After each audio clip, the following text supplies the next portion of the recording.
Parmi ceux qui possèdent un ordinateur et plus spécifiquement un PC, on pourrait distinguer trois catégories de gens.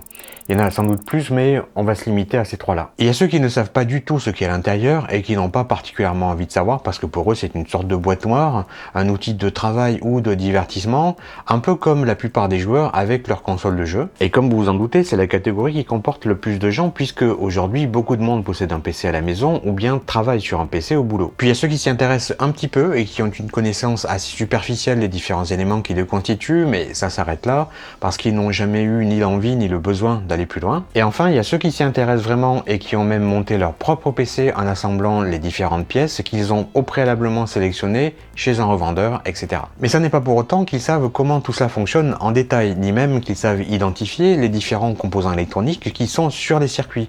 Et tout simplement parce que concrètement, ça n'est pas nécessaire de le savoir, vu qu'il suffit pour obtenir un PC fonctionnel d'assembler et de connecter entre elles les différentes parties. Et bien dans cet épisode, on va aller plus loin. Je vais décomposer une carte mère, une carte graphique, une barrette mémoire, un SSD et un disque dur et expliquer en détail le rôle de leurs principaux composants et comment ils interagissent entre eux. Et je vais faire ça sur des pièces de génération relativement récente, donc ces analyses seront valables pour quelques temps, pas de risque qu'elles soient déjà obsolètes dans 2-3 ans.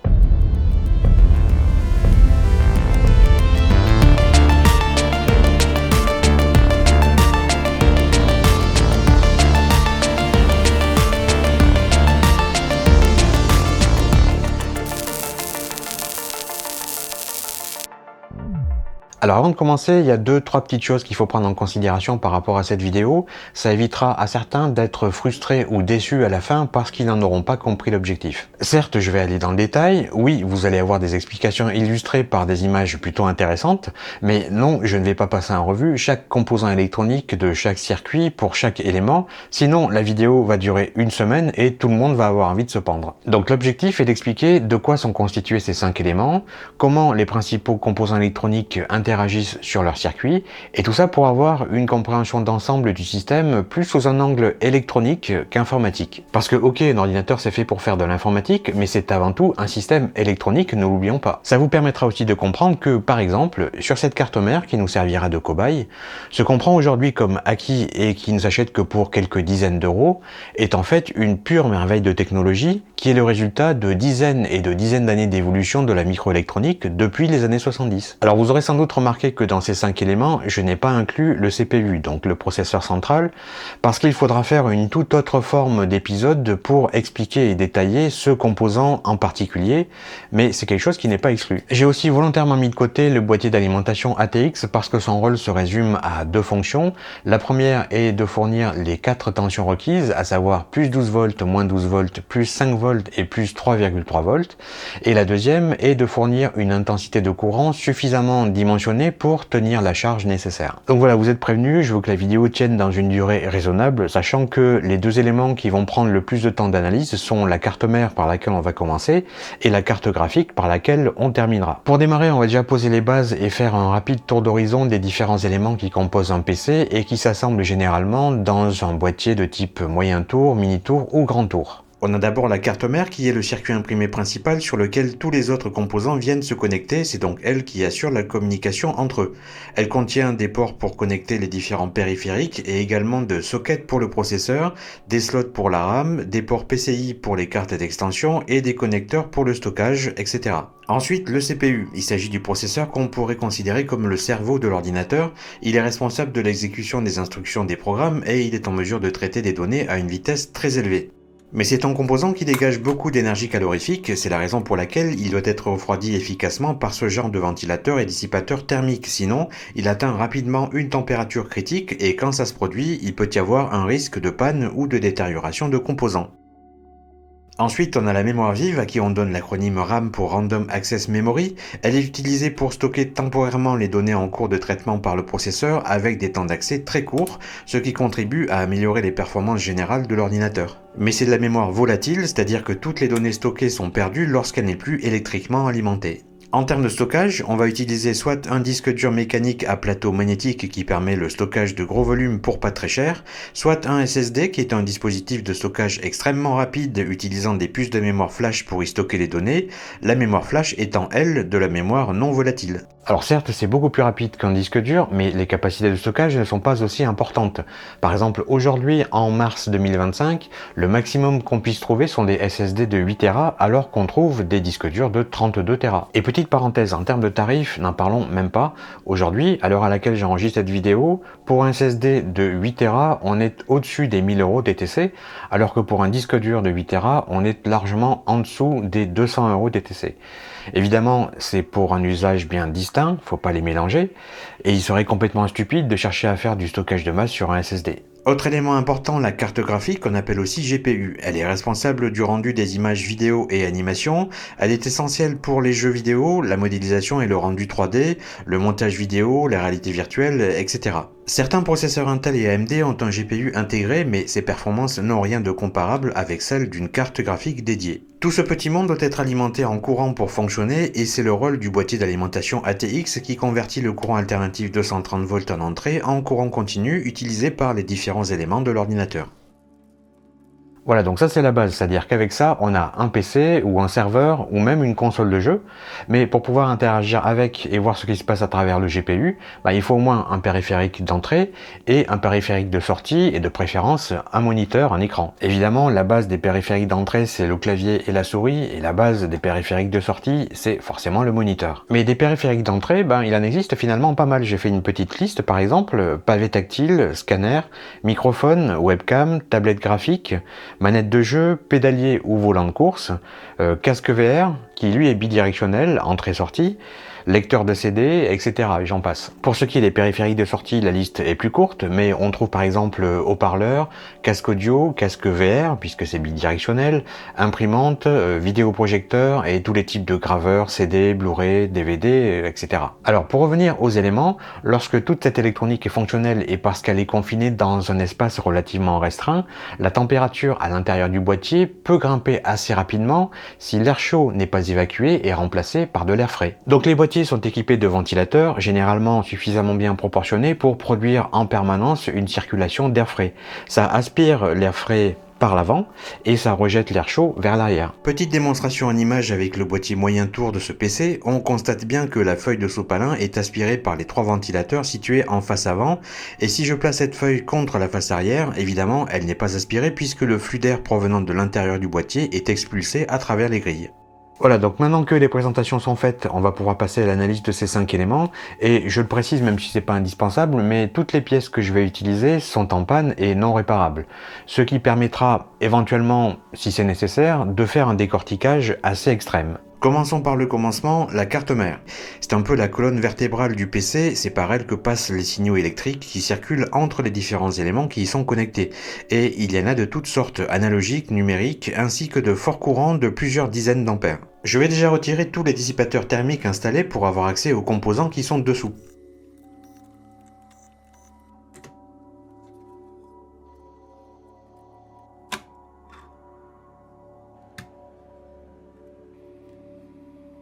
Et d'ailleurs, je retire aussi le levier de verrouillage du CPU qui permet de le maintenir en place dans son socket. J'en profite d'ailleurs pour vous montrer en macro-objectif comment se présentent les microcontacteurs par lesquels passent les signaux électriques du CPU. Il y en a 1200 dans ce socket parce que les processeurs Intel Core de 11e génération que supporte cette carte mère ont 1200 pastilles de contact. Alors voilà comment est agencé ce genre de carte mère. Parlons d'abord des éléments qui sont en rapport avec l'alimentation électrique, donc tension et courant. C'est par ce connecteur-ci qu'est fourni le courant nécessaire au CPU à partir d'une tension de 12 volts. Sauf que le CPU opère à une tension qui varie entre 1,2 et 1,4 selon le cas, et d'une intensité de courant qui peut rapidement être très importante. Par exemple, l'intensité de courant nécessaire à un CPU de type Intel i9 14900K, non overclocké je précise, peut dépasser les 90 A lorsqu'il est à pleine charge, donc ça ne se traite pas à la légère. C'est donc là qu'entrent en jeu les VRM pour Voltage Regulator Module qui se trouvent ici tout autour du CPU et qui vont avoir la tâche de transformer le 12 volts en entrée en une tension comprise entre 1,2 et 1,45 volts max malgré une intensité de courant réclamée par le CPU qui peut fortement varier selon sa charge de travail. Alors je vais pas parler d'overclocking, mais pour ceux qui savent pas, c'est une manipulation qui consiste à augmenter la fréquence d'horloge du CPU, de la mémoire RAM ou du GPU, le processeur graphique, au-delà des spécifications d'usine dans le but d'obtenir de meilleures performances. Mais l'overclocking passe entre autres par l'augmentation de la plage de tension des VRM et ça s'effectue généralement en modifiant les paramètres du BIOS UEFI ou en utilisant un logiciel spécialisé. On a ici le connecteur ATX qui est le connecteur d'alimentation principal entre la carte mère et le boîtier ATX qui fournit l'énergie électrique. Il y a entre autres 4 tensions stabilisées qui transitent par ce connecteur, plus 12 volts, moins 12 volts, plus 5 volts et plus 3,3 volts. Ce petit tableau vous indique par quels éléments sont utilisées ces tensions à travers le PC et en l'occurrence par certains des modules de la carte mère. Et dans cette région, on trouve un certain nombre de composants de régulation de tension et de conversion de courant continu, et notamment le VRM pour les barrettes de mémoire SDRAM dont la tension de travail est de 1,2 volts.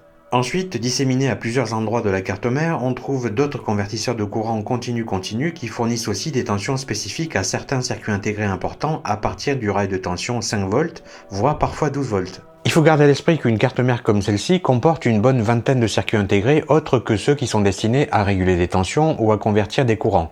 Donc il faut qu'ils soient correctement alimentés. Ok, donc quel est le principe de ces VRM qui régule l'alimentation du CPU et comme vous le verrez aussi tout à l'heure, c'est aussi le cas pour l'alimentation du GPU de processeur graphique. Le rôle de ces VRM est d'obtenir à partir du rail de tension de 12 volts une tension ultra stable, 8 à 10 fois moins élevée, tout en étant capable de délivrer une intensité de courant très forte à la demande du CPU.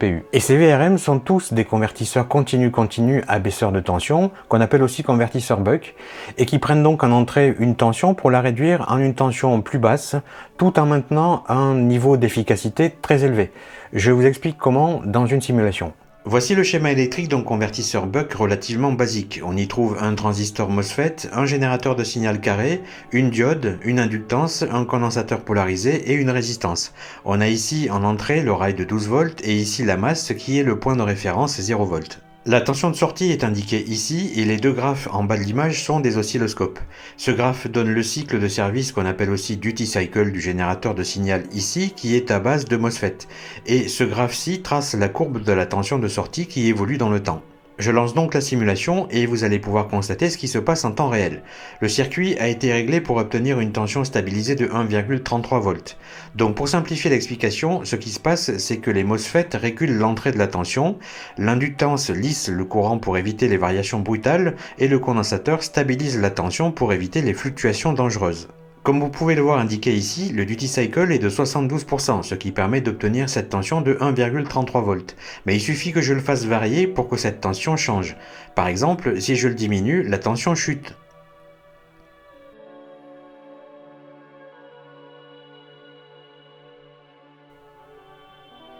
Et si je l'augmente, la tension grimpe. Et l'équilibre des composants qu'il y a dans ce genre de circuit est important parce que, par exemple, si je change la valeur du condensateur avec une capacité qui n'est pas suffisamment dimensionnée, la tension n'est plus stabilisée et ça engendre des fluctuations indésirables comme on le constate sur l'oscilloscope. Voilà, vous avez la base de la compréhension d'un convertisseur buck à baisseur de tension. Mais pour rendre le système beaucoup plus robuste et surtout pouvoir délivrer de forts courants, on va former des phases à partir de ces convertisseurs buck, donc ces VRM. Je vous montre ça sur un schéma simplifié. Ces phases correspondent donc aux sections du circuit d'alimentation qui travaillent ensemble pour fournir de façon stable et régulière la tension requise. On va globalement exploiter plusieurs VRM qui vont chacun produire à tour de rôle une phase, ce qui va permettre de répartir la charge, éviter la surchauffe et améliorer la stabilité générale de l'alimentation du CPU. On parle donc de multiphase et j'ai schématisé ici un système à 5 phases. On utilise un circuit intégré de modulation de largeur d'impulsion PWM en anglais pour contrôler l'activation séquentielle des MOSFET dans les VRM. Chaque VRM est donc activé à tour de rôle, ce qui permet de diviser la puissance de sortie uniformément à travers eux, d'obtenir une meilleure gestion du courant et de répartir l'énergie calorifique sur davantage de composants. Évidemment, plus il y a de phases et plus le contrôleur PWM doit être robuste, c'est pour ça que les cartes mères qui ont beaucoup de VRM avec des composants de qualité sont généralement plus chères que les autres et supportent donc mieux l'overclocking. Après, il y a des configurations de cartes mères dans lesquelles les VRM sont couplés en paire et activés simultanément, ce qui permet de produire techniquement plus de phases avec moins de composants, mais c'est un petit peu de la triche. Cette carte mère comporte 10 phases, 8 pour le CPU et 2 pour la DDR4, et je vous montre comment ça se présente au niveau des composants. Certaines phases sont constituées de 4 MOSFET, une inductance et d'au moins un condensateur, comme celle-ci, et d'autres n'ont que 3 MOSFET, comme celle-ci. En fait, dans cette topologie, nous avons besoin d'au moins un MOSFET du côté haut, c'est-à-dire côté 12 volts, et un MOSFET du côté bas, c'est-à-dire côté masse. Ici, les ingénieurs ont fait le choix de doubler les MOSFET côté haut pour certaines phases et pas pour d'autres. Ça n'est pas nécessairement un problème, c'est leur choix de répartir le travail et la dissipation de chaleur comme ça. Et le circuit intégré qui se trouve dans le coin ici est le fameux contrôleur PWM à modulation de largeur d'impulsion. C'est donc lui qui cadence tous ces VRM. Voilà, cette partie sur les VRM est importante dans la compréhension de la carte mère, c'est pour ça que ça valait le coup de s'y attarder un peu. Maintenant, on continue avec le reste. Parlons un peu du second plus important circuit intégré après le CPU, le PCH, alias Platform Controller Hub. Ce chipset qu'on voit là et qui se présente en facteur de forme BGA agit comme un hub central pour gérer la communication entre le processeur et les différents composants matériels. Les cartes mères de précédentes générations exploitaient une architecture à deux chipsets, Northbridge et Southbridge, mais depuis que les CPU modernes intègrent le contrôleur mémoire et le contrôleur PCI Express, le Northbridge est devenu obsolète et le PCH consolide à lui tout seul de nombreuses fonctions de gestion du système. Donc dans la répartition, le CPU gère la mémoire et les connexions haut débit, le PCH gère les fonctions bas débit et ils communiquent entre eux via l'interface ultra rapide DMI, Direct Media Interface. Sans trop rentrer dans le détail, je peux résumer le rôle de ce hub en 6 points. Gérer les ports USB, les connexions SATA, les voies PCI Express et les quelques autres interfaces périphériques. Gérer les configurations SATA, NVMe et RAID pour les SSD et les disques durs. Superviser les contrôleurs Ethernet, les modules Wi-Fi et le processeur audio intégré à la carte mère. Faire en sorte que l'alimentation en courant soit correctement distribuée à travers les principaux composants pour optimiser l'efficacité énergétique du système. Prendre en charge la sécurité hardware du système. Et pour finir, le PCH est aussi responsable de la génération du signal d'horloge de référence de base de 100 MHz, la BCLK, sur lequel certains des circuits intégrés, notamment le CPU, vont se baser pour déterminer leur fréquence de fonctionnement finale. En revanche, lui a son propre quartz qui se trouve ici et qui le cadence à une fréquence précise de 24 MHz. Parmi les quelques autres composants notables que j'ai repérés, on trouve un contrôleur Ethernet Intel 1 Gb par seconde 1000 bases T cadencé par un quartz de 20 MHz, ça c'est pour le RJ45. On a ici un microcontrôleur 32 bits ARM Cortex-M pour la gestion des connecteurs de LED RGB. Ensuite, on trouve ici un contrôleur hub USB 3.2 de première génération à 4 ports Super Speed qui peut donc gérer jusqu'à 4 ports USB et qui est architecturé autour d'un processeur RISC 8 bits. La surveillance d'une grande quantité de paramètres critiques sur la carte mère est assurée par ce contrôleur Super Input-Output qui répond aux spécifications LPC 1.1 et ESPI et qui communique avec le PCH. Il monitore notamment les tensions d'alimentation, la vitesse des ventilateurs et les températures à partir de thermistance. Mais ça s'arrête pas là, il prend aussi en charge le port d'imprimante, le port parallèle, l'interface clavier et souris et toute une tripotée d'entrées-sorties diverses et variées. Une carte mère a toujours son processeur audio intégré, en l'occurrence c'est d'ailleurs souvent un composant du fabricant Realtek comme ici. 7.1 plus 2 canaux, 24 bits, 192 kHz, 2 convertisseurs analogiques numériques, 10 convertisseurs numériques analogiques, bref, il a tout ce qu'il faut de base, et lui aussi est aux ordres du PCH. Vous aurez remarqué qu'il y a toujours de gros condensateurs qui entrent en jeu dès que l'on parle de traitement électronique de son.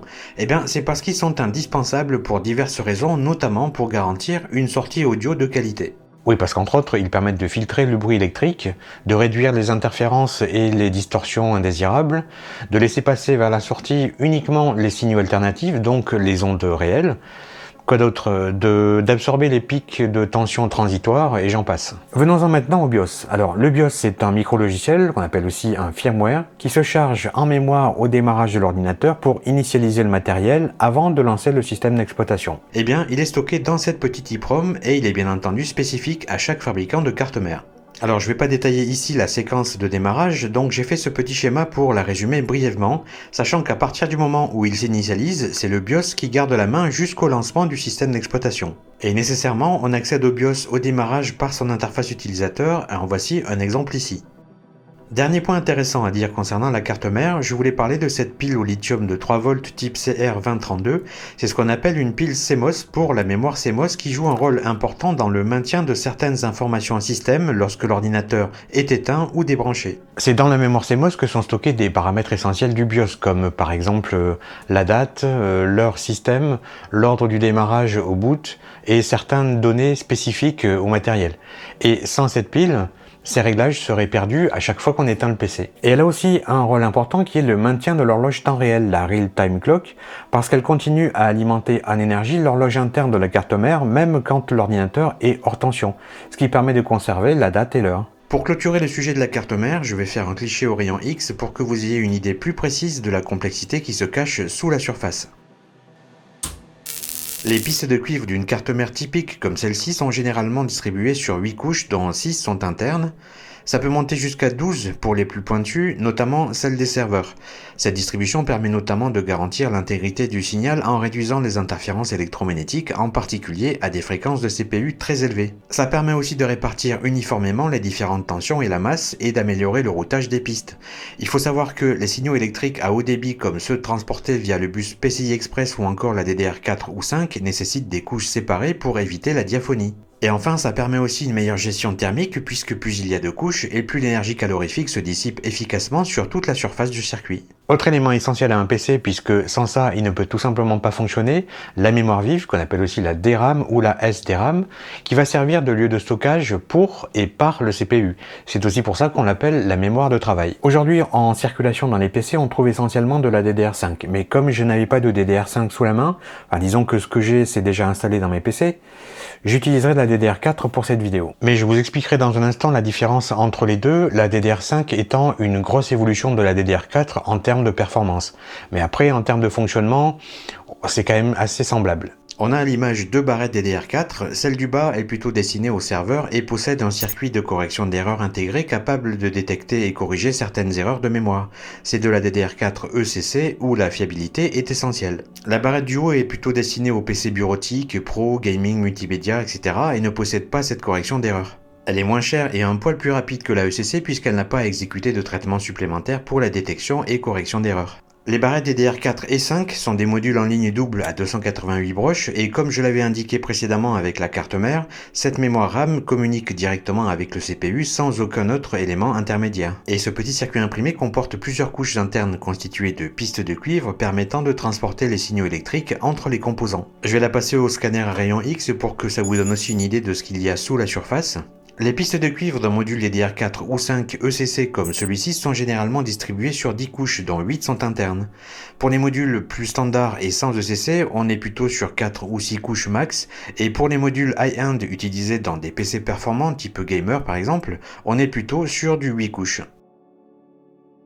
Évidemment, les composants essentiels sur ce module mémoire sont les puces de silicium qui sont contenues dans ces petits boîtiers noirs. C'est ici que sont temporairement stockées les données utilisées par le CPU et ces puces sont généralement disposées en blocs de 4, 8 ou 16 bits selon la capacité totale de la barrette. Les minuscules composants montés en surface que l'on voit à proximité ou tout autour des puces sont pour la grande majorité des condensateurs de découplage. Ces puces mémoire ont besoin d'une alimentation stable pour bien fonctionner et ces condensateurs permettent d'éviter du mieux que possible qu'elles subissent des fluctuations de tension en agissant comme des petits réservoirs d'énergie. Sur ces barrettes, on trouve aussi cette puce SPD. SPD, c'est pour Serial Presence Detect. C'est une EEPROM, donc une mémoire dans laquelle on peut écrire, contenant des informations qui renseignent la carte mère à propos de cette mémoire, comme par exemple la fréquence, la latence, les tensions utiles et quelques autres paramètres, et qui lui permet de la configurer correctement au moment du démarrage du PC. Alors, je vais pas détailler le brochage d'une de ces barrettes, ça n'aurait aucun intérêt ici, mais il est intéressant de savoir qu'on y trouve au moins 3 tensions différentes. On a d'abord du 1,2 V qui est la tension d'alimentation principale fournie par la carte mère,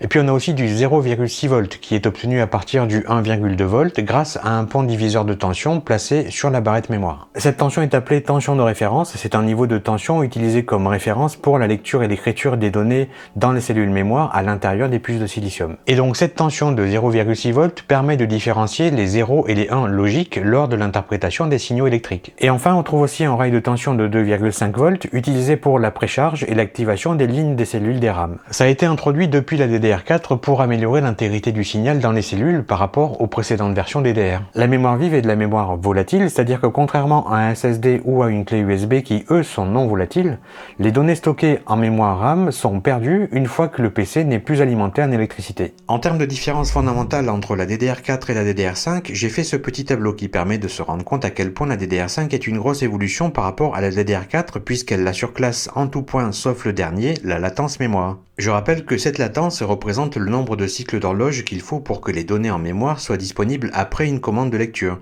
Et étant donné que la latence mémoire totale dépend aussi de la fréquence d'horloge à laquelle elle est cadencée, il est préférable de l'exprimer en nanosecondes. Donc voici la formule qui permet de calculer la latence réelle. On peut constater que dans l'ensemble, la DDR5 a une latence plus élevée que la DDR4, mais étant donné qu'elle est cadencée à une fréquence beaucoup plus élevée, ça compense cette différence.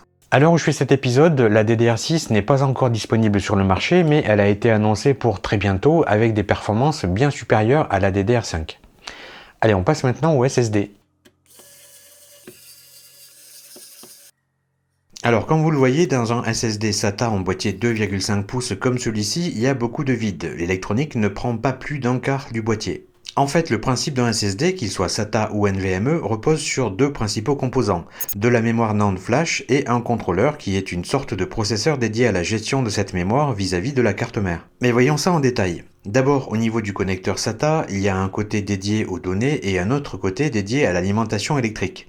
Côté alimentation, la carte mère fournit au SSD trois tensions différentes, 3,3 volts, 5 volts et 12 volts, sachant que ce genre de SSD n'utilise pas le 12 volts mais le 5 volts, et que le NVMe fonctionne sur du 3,3 volts. À côté, au niveau du transfert de données, il y a deux canaux, réception et transmission, qui sont assurés par ces deux paires différentielles. Alors c'est quoi une paire différentielle? Eh ben c'est tout simplement deux conducteurs, donc généralement ce sont deux pistes de cuivre qui sont de même longueur et qui sont espacées uniformément, qui transportent deux signaux complémentaires. La première transporte le signal positif et la seconde transporte la version inversée de ce même signal, donc négatif. Et c'est la différence entre ces deux signaux plus et moins qui représente les données réelles. Et pourquoi on fait ça, me direz-vous? Enfin, seul celui du fond qui ne suit mais absolument pas ce que je dis, c'est pour garantir l'intégrité du signal. Ça forme une immunité au bruit et ça garantit un décalage temporel minimum. Donc c'est idéal pour la transmission de données à haut débit. Va falloir que tu te réveilles toi là-bas. La topologie de cette circuiterie est donc la suivante. Au centre, on a donc le contrôleur qui est un peu le cerveau du SSD. Généralement, il est conçu autour d'une architecture dual-core 32 bits ARM.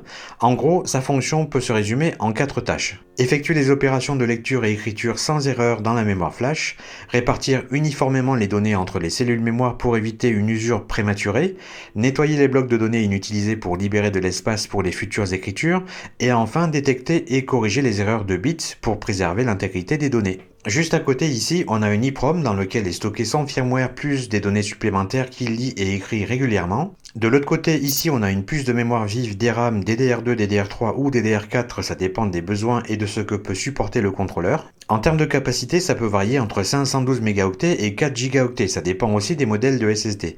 C'est de la RAM dédiée au contrôleur qui en fait un usage assez intensif lors des différentes opérations qu'il enchaîne, ce qui produit énormément de signaux qui sont transmis de façon bidirectionnelle entre le contrôleur et sa DRAM chaque seconde. Et puis on a la fameuse mémoire flash qui est ici abritée dans un seul boîtier, mais selon la capacité totale du SSD, on peut en avoir jusqu'à 4. Et c'est de la mémoire flash utilisant la technologie NAND 3D, qu'on appelle aussi Vertical NAND, qui est utilisée dans les SSD, les cartes mémoire SD et les clés USB. C'est une version avancée de la technologie NAND classique, qu'on pourrait appeler 2D, parce qu'il n'y a qu'une seule couche de cellules mémoire.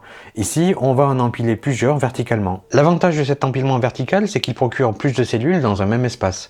Donc plus de capacité pour un niveau de performance très élevé. Autre avantage, il y a moins d'interférences électriques entre les cellules et il y a une amélioration notable de l'usure grâce à des chemins plus courts qui sont empruntés par les charges électriques. Sans trop rentrer dans le détail parce que c'est pas l'objectif de cette vidéo, je vais vous expliquer le principe de fonctionnement de cette mémoire flash NAND 3D en simplifiant bien évidemment. Contrairement à la NAND classique où les cellules de stockage sont disposées à plat en 2D, la VNAND empile plusieurs couches de cellules de mémoire organisées en plusieurs niveaux avec une disposition hiérarchique. Chaque cellule est un transistor à grille flottante qu'on appelle aussi à piège de charge qui stocke des charges électriques, plus précisément des électrons, pour représenter des bits de données 0 ou 1. Il y en a de 4 types, mais c'est toujours le même type valable pour l'ensemble de la mémoire d'un SSD, SLC à 1 bit par cellule, MLC à 2 bits par cellule, TLC à 3 bits par cellule et QLC à 4 bits par cellule. En écriture, une tension est appliquée pour injecter ou retirer des électrons dans l'isolant de la cellule. S'il y a des électrons stockés, la cellule représente un 0, et s'il n'y a pas d'électrons, inversement, ça représente un 1. Maintenant, en lecture, une tension est appliquée pour mesurer la charge dans la cellule, et en fonction de la quantité d'électrons stockés, on en déduit la valeur du bit. Donc par rapport à ce que je disais juste avant, si la quantité est nulle, la valeur du bit est à 1. On jette un coup d'œil à la face arrière du circuit. Le groupe de composants qu'on trouve ici sert à la gestion de l'alimentation électrique pour les circuits intégrés qui se trouvent sur l'autre face, et tout particulièrement du contrôleur et de la mémoire. Ça sous-entend entre autres la conversion des courants continus et la régulation des tensions, et cela avec une précision qui se doit d'être très fiable. Ce modèle de SSD de 150 Go ne dispose que d'une seule puce NAND 3D, mais sur d'autres modèles, il peut y avoir une seconde puce à cet emplacement.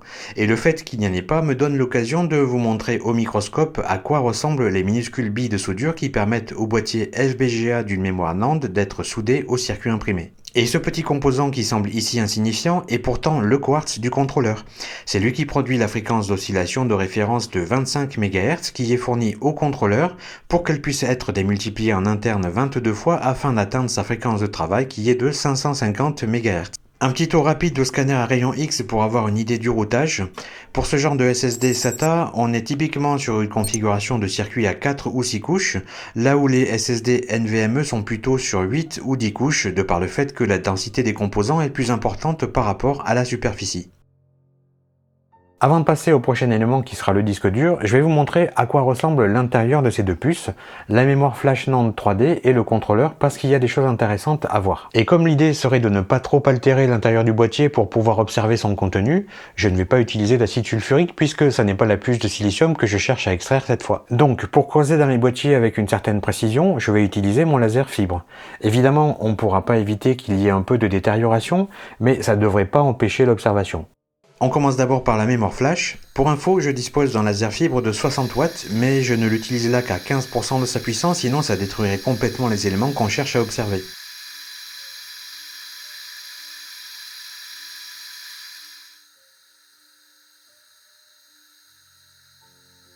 Voici donc ce que contient un boîtier FPGA de mémoire flash NAND 3D fabriqué par Samsung.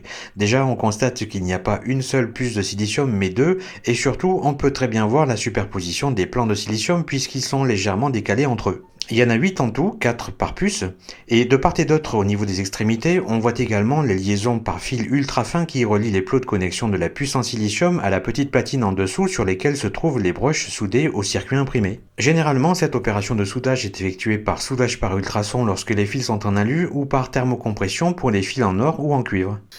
Maintenant, c'est au tour du contrôleur. Pour ce qui est du microcontrôleur, on est dans un cas de boîtier BGA standard. Voilà ce qu'on peut déjà voir après un balayage du laser. On a la puce de silicium au centre et ses plots de connexion reliés à son mini-circuit imprimé par des fils de cuivre. Je vais faire deux autres balayages du laser à seulement 10% de sa puissance pour continuer à creuser sans trop détériorer le contenu. Et pour info, c'est sous ce mini-circuit imprimé que se trouvent les microbilles de soudure qui le connectent au circuit imprimé. Et les quelques composants que vous voyez là répartis à quelques endroits du circuit sont des condensateurs de découplage. Voilà pour ce qui est du SSD, passons maintenant à l'autre périphérique de stockage qui est évidemment très présent dans les PC, même s'il l'est de moins en moins, le disque dur. Mais avant de détailler les différentes parties qui constituent la mécanique et l'électronique d'un disque dur, je vais déjà vous montrer ce qui se passe sous le capot lorsqu'il est en fonctionnement. Contrairement au SSD qu'on vient de voir, le disque dur est formé de parties mécaniques mobiles pour lire et écrire les informations à stocker. Alors pour vous familiariser, voici ce qu'il en est de la terminologie. On a ici les plateaux qui sont ces disques en verre recouverts d'une fine couche de matériaux magnétiques, généralement un alliage aluminium-magnésium avec un revêtement de plusieurs autres alliages. Ces plateaux contiennent les données sous forme de bits magnétiques 0 et 1. Comme on le voit sur ce tableau, plus la capacité de stockage est importante et plus il y a de plateaux dans le disque dur. Ensuite, on a ici l'axe central et le moteur qui fait tourner les plateaux à haute vitesse, typiquement 5400, 7200 ou 10 000 tours par minute, voire même parfois plus. Ensuite, on a ici les têtes de lecture-écriture ultra précises qui sont placées au-dessus de chaque face des plateaux. Elles se déplacent horizontalement grâce à un bras mobile sans jamais toucher les plateaux puisqu'elles flottent au-dessus à une distance d'environ 15 nanomètres de la surface, ce qui équivaut à une centaine d'atomes. Oui, ça fait 15 millionièmes de millimètre, vous imaginez? Vous comprenez maintenant pourquoi un disque dur est relativement fragile et que s'il subit un choc alors qu'il est en cours de lecture ou écriture, ça peut être fatal pour lui. Pour lire et écrire des données, ces têtes modifient la polarité magnétique des secteurs du disque. Le bras mobile en question est monté dans le prolongement d'un moteur électrique de positionnement ultra précis qui fonctionne sur le principe d'interaction électromagnétique pour atteindre différentes zones des plateaux jusqu'à 20 fois par seconde. On a ensuite ici la puce de préamplification qui se trouve le plus proche possible des têtes et qui joue un rôle clé dans la transmission des signaux entre les têtes et la carte contrôleur, mais on va y revenir dans un instant. On trouve également sous le capot d'un disque dur un ou deux de ces coussinets anti-humidité qui sont conçus pour absorber et neutraliser toute éventuelle humidité qui pourrait se former dans le disque car ça porterait atteinte à son bon fonctionnement.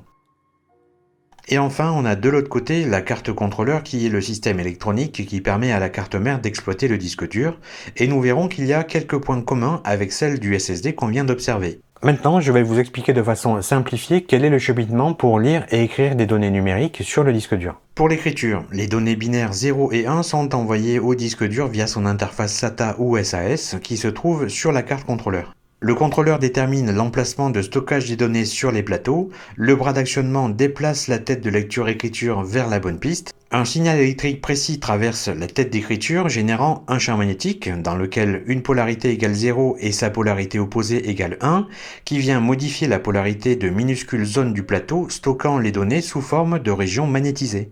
La puce de préamplification est là pour faire en sorte que l'intensité du champ magnétique est suffisante pour garantir une écriture précise. Maintenant pour l'opération inverse, c'est-à-dire la lecture. Le CPU de l'ordinateur réclame des données et la requête arrive au disque dur toujours via son interface SATA ou SAS. Le contrôleur calcule et localise la position des données sur les plateaux et donne l'ordre au bras d'actionnement de déplacer la tête de lecture vers la bonne piste. Les plateaux en rotation passent sous la tête de lecture qui détecte les variations magnétiques. La puce de préamplification amplifie les faibles signaux magnétiques qui reviennent de la tête de lecture et les envoie au contrôleur qui les convertit en données binaires 0 et 1. Les données obtenues sont alors transmises par le contrôleur vers l'interface SATA ou SAS pour qu'elles soient traitées par le CPU de l'ordinateur. Alors évidemment, il y a des étapes intermédiaires internes au disque dur entre ces deux processus, et notamment entre le contrôleur et les autres circuits intégrés. Mais les connaître n'est pas indispensable pour la compréhension globale du système. On va donc maintenant pouvoir observer de près les différents éléments et composants de cette unité de stockage en commençant par la partie mécanique. Ce que je retire là, c'est l'aimant supérieur qui surplombe la bobine du moteur linéaire. Et il faut un peu forcer parce que les aimants supérieurs et inférieurs ont une très forte adhérence magnétique de par le fait qu'ils sont en néodyme. De cet angle de vue et sous le microscope, on va mieux pouvoir observer la façon dont les têtes se placent et flottent à la surface des plateaux. Et quand on voit tout ça pour de vrai, on se dit que c'est quand même un petit miracle de technologie. J'ai retiré toute la partie mobile, il y a donc 4 plateaux dans ce disque dur et sachant que c'était un disque de 4 Tera, ça sous-entend donc que chaque plateau pouvait stocker jusqu'à 1 Tera de données, soit 500 Go par face. À l'arrière du bras, on trouve donc une bobine qui est physiquement placée entre les deux aimants néodymes. Lorsque cette bobine est traversée par un courant électrique, un champ magnétique se forme influencé par les aimants néodymes, ça lui donne ainsi les propriétés d'un électroaimant. Sa force d'attraction déclenche alors un mouvement mécanique qui permet au bras de se déplacer horizontalement à travers les plateaux. Un courant avec une tension positive déplace le bras dans un sens tandis qu'une tension négative le déplace dans le sens inverse. Et si vous doutiez de la force d'attraction de ces aimants, regardez ce qui se passe lorsqu'on les rapproche simultanément. Voici à quoi ressemble une de ces têtes au microscope. On peut y constater la présence de structures microscopiques gravées dans le matériau qui remplissent plusieurs fonctions essentielles. D'une part, elles empêchent la tête de s'écraser sur le plateau en créant un flux d'air contrôlé qui joue le rôle de coussin d'air pour la maintenir en flottement à 15 nanomètres de la surface. Ensuite, ces gravures forment des circuits conducteurs pour la transmission de l'énergie et des signaux magnétiques les plus infimes. Et aussi, elle contribue à compenser la dilatation thermique qui pourrait affecter la hauteur de survol de la surface et l'intégrité des données. Par extension, voici le bras mobile de ce disque dur composé de 8 têtes de lecture-écriture et de toute la microconnectique qui en dépend. Tout converge vers la puce de préamplification en silicium sans qui les signaux magnétiques seraient inexploitables et que l'on voit en gros plan ici plaquée sur une nappe flexible. Elle doit d'ailleurs être placée le plus proche possible des têtes pour éviter toute interférence ou perturbation de signal qui pourrait se former entre elles et les têtes. La nappe flexible continue après la puce pour rejoindre son connecteur dont les 20 contacteurs que l'on voit ici rentrent en contact avec la carte contrôleur. Carte contrôleur qu'on va justement analyser maintenant.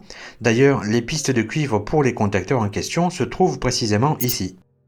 Et vous allez voir qu'il y a quelques similitudes dans la structure de cette électronique par rapport à celle du SSD qu'on a analysé précédemment. La grosse différence se situe au niveau de la technologie de stockage des données, puisque dans le cas du SSD, c'est de la mémoire flash NAND, et dans le cas du disque dur, ce sont des plateaux magnétiques. Mais on va retrouver un contrôleur avec son quartz et son EEPROM, de la mémoire DRAM et un module de gestion de l'alimentation. Si je schématise, en gros la partie inférieure est commune entre les deux, et la partie propre au disque dur est celle-ci parce qu'elle est dédiée à la gestion du moteur VCM linéaire du bras mobile et du moteur brushless à courant continu qui entraîne les plateaux. Ce circuit intégré analogique de puissance qui est aux ordres du contrôleur gère donc le moteur de rotation des plateaux dont le connecteur est ici en haut du circuit, ainsi que le moteur de déplacement du bras mobile. Comme on peut le voir, il est entouré d'une grande quantité de composants passifs et mine de rien, son architecture interne est beaucoup plus complexe que ce qu'on pourrait croire pour ce genre de fonctionnalité. Il est d'ailleurs le composant qui draine le plus de courant dans toute cette circuiterie. Comme avec le SSD, le contrôleur ici est positionné de façon centrale dans le circuit et dispose évidemment de son quartz qui lui a une fréquence d'oscillation de 30 MHz. Comme je le disais il y a un instant, c'est sur ces pistes-là qu'est reliée la nappe flexible du bras mobile qui est en lien direct avec le contrôleur puisque c'est lui qui gère la puce de préamplification. Évidemment, on retrouve de la mémoire SDRAM, en l'occurrence ici c'est 64 Mb de DDR2, mais également l'EEPROM qui contient le BIOS propre au disque dur et dont le contrôleur se sert en lecture et écriture. Petit passage au scanner pour obtenir un cliché Orient X de cette platine. On est généralement sur 3 configurations de routage pour ce genre d'électronique de disque dur, 4 couches, 6 couches ou 8 couches pour les circuits dont la densité est la plus importante. En l'occurrence, dans le cas de ce disque-là, on serait plutôt sur 4 couches dont 2 externes et 2 internes.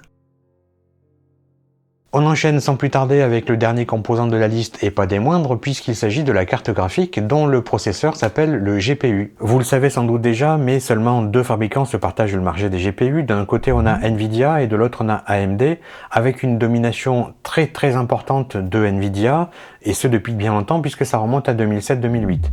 Et le reste, c'est-à-dire les quelques miettes, moins de 0,5%, c'est pour Intel. Et justement, la carte qui va nous servir de cobaye pour cet épisode est une Nvidia RTX 3080 Ti. Donc on est quand même sur le haut du panier de la série 3000 qui est sortie en 2021 avec l'architecture Ampere. Électriquement, les cartes Nvidia et AMD ont le même principe. C'est évidemment au niveau du processeur graphique et de son architecture que tout se joue. Dans des conditions d'utilisation soutenues, cette RTX 3080 Ti a une consommation électrique de 350 watts. Donc pour dissiper autant d'énergie, il est indispensable d'utiliser un imposant dissipateur thermique et des ventilateurs qui aideront à expulser la chaleur de son compartiment. Je retire la backplate. Cette pièce métallique permet de maintenir solidement en place le GPU qui se trouve de l'autre côté, sous le dissipateur thermique. Et en son centre, il y a une petite armée de condensateurs de découplage pour le GPU, et vous verrez d'ailleurs que le condensateur est probablement le composant le plus nombreux sur ce circuit imprimé.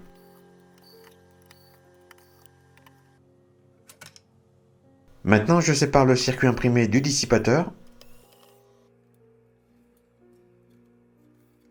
Et voilà ce que nous allons analyser dans un instant. Mais auparavant, un petit coup d'œil au dissipateur thermique. Alors déjà, vous l'avez sans doute compris, mais la substance grise argentée qui se trouve à ces endroits-là est de la pâte thermique, ou plus exactement des pads, qui permet d'optimiser le transfert de chaleur entre le ou les composants qui sont au contact de la plaque de base. On a ici une structure en aluminium avec des ailettes fines pour maximiser la surface d'échange thermique.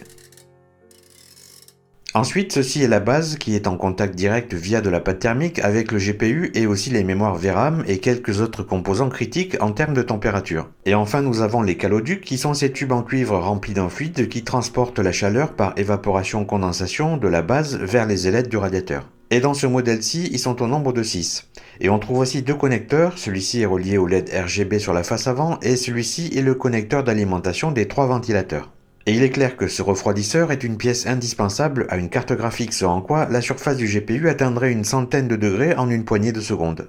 Mais voilà l'objet qui va nous préoccuper pendant les 5 prochaines minutes et il va y avoir pas mal de choses à dire. Déjà, il faut bien comprendre que l'architecture globale de l'alimentation sur ce genre de carte est particulièrement complexe. C'est-à-dire que mis à part les composants qui se trouvent à l'intérieur de cette région, tout le reste a un rapport plus ou moins direct avec la gestion des tensions et courants électriques pour les composants de cette même région. Et si vous pensiez que sur la carte mère au niveau des VRM, 8 phases pour le CPU c'était déjà pas mal, et bien dites-vous qu'ici on a 22 phases dont 20 pour le processeur graphique et 2 pour les mémoires GDDR6. Cette carte vidéo est alimentée par ces trois connecteurs PCI Express 8 broches qui lui injectent chacun du 12 volts continu. Alors ça fait évidemment pas 36 volts en tout, ce sont 3 rails de 12 volts séparés. Et c'est via le port PCI Express que se fait la communication à haut débit entre le GPU et le contrôleur PCI Express du CPU de la carte mère. Un mot rapide sur ce port PCI Express pendant que je fais défiler la signification de chaque point de contact de ce connecteur. Cette 3080 Ti utilise la version PCI Express 4, mais à partir de la série suivante, c'est-à-dire la 4000, c'est du PCI Express 5. C'est un protocole de transfert de données qui utilise une connexion série point à point et dont les données sont transmises par paquet.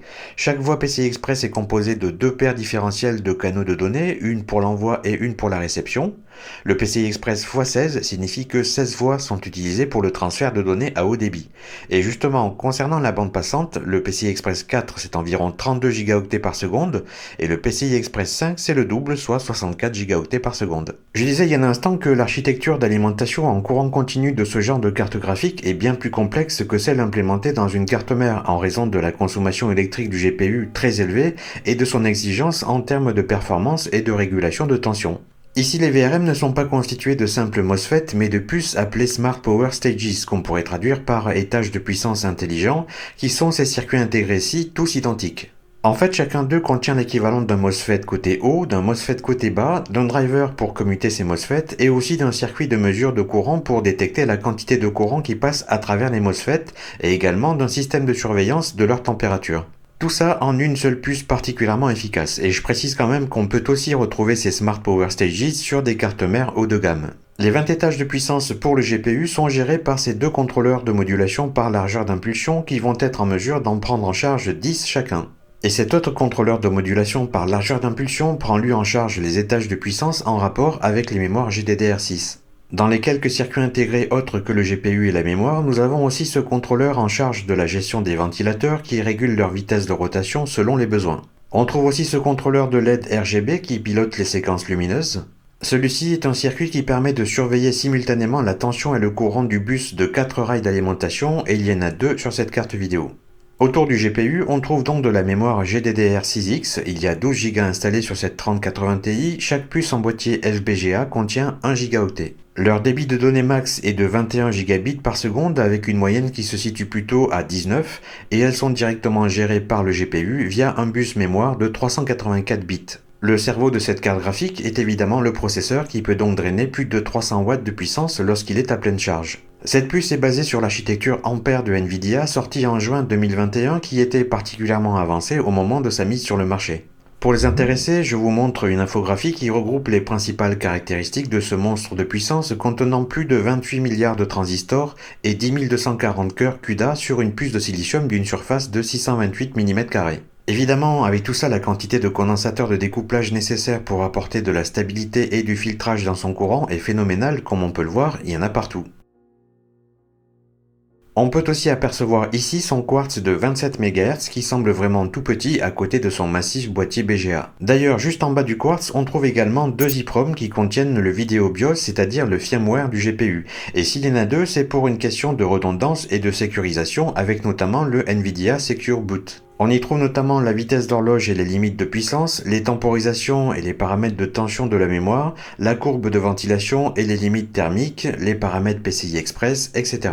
Et je terminerai sur la question de la carte graphique par un dernier passage au scanner à rayon X pour nous permettre d'en savoir un peu plus sur la structure de sa composition. Il n'est pas rare de voir des circuits de ce type-là fortement orientés multicouches et en comporter un minimum de 12 pour pouvoir gérer son alimentation électrique complexe et sa transmission de données à haut débit. Certains modèles haut de gamme supportant l'overclocking peuvent même atteindre jusqu'à 16 couches.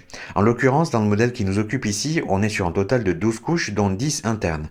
Et à travers le boîtier du processeur graphique, on peut distinguer l'énorme quantité de billes de contact avec le circuit imprimé, sachant que ce boîtier est un BGA à 3328 billes. Et pour terminer, je vais vous faire part d'une info qui a de quoi donner le vertige.